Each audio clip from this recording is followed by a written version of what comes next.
गडचिरोली जिल्ह्यातल्या चामोर्शी तालुक्यात प्रस्तावित औद्योगिक प्रकल्पाविरोधात नागरिकांचा तीव्र संताप पाहायला मिळाला। वरद फेरो अलॉय कंपनीच्या लोह प्रकल्पासाठी आयोजित करण्यात आलेल्या प्रदूषण मंडळाच्या जनसुनावणीत संबंधित 6 गावातील नागरिकांनी एकमुखी विरोध नोंदवला। चामोर्शी तालुक्यातील मुधोली, जयरामपूर, गणपूर, कोनसरी, सोमनपल्ली आणि हल्दीमाल या 6 गावांच्या हद्दीत प्रस्तावित वरद फेरो अलॉय कंपनीच्या लोह प्रकल्पाविरोधात मंगळवारी जोरदार आंदोलन झालं। 17 फेब्रुवारी रोजी गडचिरोली जिल्हाधिकारी कार्यालयातील नियोजन सभागृहात प्रदूषण मंडळाच्या वतीने आयोजित जनसुनावणीत नागरिकांनी कोणत्याही परिस्थितीत आपली जमीन देणार नसल्याचा ठाम निर्धार व्यक्त केला। या प्रकल्पामुळे चामोर्शी तालुक्यात मोठ्या प्रमाणात प्रदूषण वाढेल, तसंच शेतकरी आणि स्थानिक नागरिक भूमिहीन होतील अशी भीती नागरिकांनी व्यक्त केली। त्यामुळे जनसुनावणी दरम्यान काही काळ तणावपूर्ण वातावरण निर्माण झालं होतं।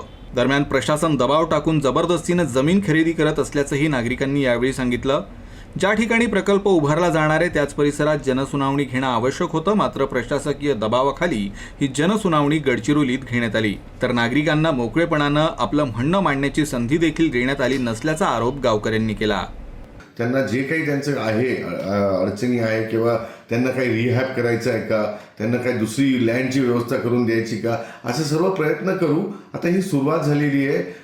मी अभिनंदन करतो की आज तुम्ही गडचिरोलीच्या लोकांनी आम्हाला भरपूर प्रतिसाद दिला आणि आमचं पब्लिक हिअरिंगमध्ये आम्हाला एन्व्हायरमेंटच्या पब्लिक हिअरिंगमध्ये खूप चांगलं म्हणजे इंटरॅक्शन झालेलं पाहण्यात आलेलं आहे। आमच्या 12 लाख रुपये तुम्हाला शेती, आम्ही जमीन घेत आहोत ना। आम्ही आमच्या गावातील लोकांना 17,000 रुपये पगार देत आहोत लेबरांना। आम्ही आमचे काम 5 घंटे काम करते आमची बाई माणूस, तरी आम्ही तेवढा पगार देतो आणि हे 12,000 देते रात्रोपासून दिवसभर।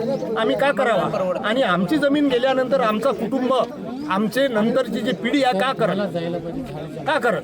तर म्हणून आम्ही जमीन देणार नाही या भागातले लोक, मीच नाही तर माझ्या परिसरातले गणपूर, जयरामपूर, विठ्ठलपूर, चक नंबर 2 काही देतील, थोडके मोडके देतील, पण आम्ही जमिनी देणार नाही।